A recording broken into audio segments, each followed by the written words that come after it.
കിടങ്ങൂർ പഞ്ചായത്തിൽ ഹരിതകർമ്മസേനയ്ക്ക് പുതിയ വാഹനം ലഭ്യമാക്കി.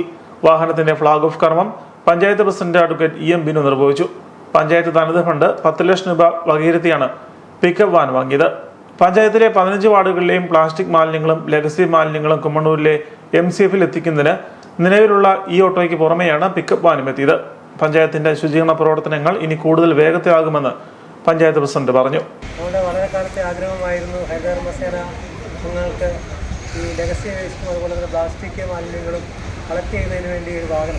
നമുക്കുണ്ടായിരുന്ന ചെറിയ വാഹനത്തിൽ എല്ലാ വാർഡുകളിലെയും മാലിന്യങ്ങൾ കളക്ട് ചെയ്ത് എടുത്തുകൊണ്ട് വരുവാനുള്ള പ്രായോഗിക ബുദ്ധിമുട്ട് അറിയിച്ചതിനെ തുടർന്നാണ് നമ്മൾ ശുചിത്വ കേരളവുമായി ബന്ധപ്പെട്ടുകൊണ്ട് ഈ വാഹനം ബുക്ക് ചെയ്യുന്നത്. നമ്മുടെ 2023-24 പദ്ധതിയിൽ ഉൾപ്പെടുത്തി തനത് ഫണ്ട് 3 ലക്ഷം രൂപയും ശുചിത്വ മിഷൻ്റെ പദ്ധതി ഉൾപ്പെടുത്തി 7 ലക്ഷം രൂപയും അനുവദിക്കുമെന്നാണ് നമ്മൾ പ്രതീക്ഷിച്ചിരുന്നത്. നമ്മളെന്തായാലും 3 ലക്ഷം രൂപ തനത് ഫണ്ട് വകയിരുത്തി പദ്ധതി ആവിഷ്കരിച്ചു.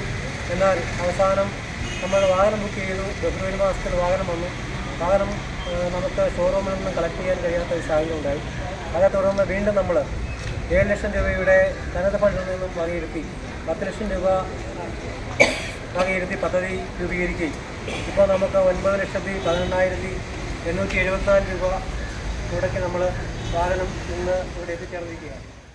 പഞ്ചായത്ത് വൈസ് പ്രസിഡന്റ് ടീന മാളിയാക്കൽ, സ്ഥിരം സമിതി അധ്യക്ഷരായ PG സുരേഷ്, KG വിജയൻ, ദീപലത, മെമ്പർമാരായ Bobby Mathew, Thomas Maliyakkal, Siby, Kunjimol Tomy, Laisamma George, Mini Jerome, Suni Ashokan, Salkumar, Reshmi Rajesh, Hema Raju, panchayat secretary Rajeev SK, Harithakarmasena consortium secretary Jiji KS, Harithakarmasena driver Ratheesh Vijayan, Harithakarmasena അംഗങ്ങൾ തുടങ്ങിയവർ പങ്കെടുത്തു.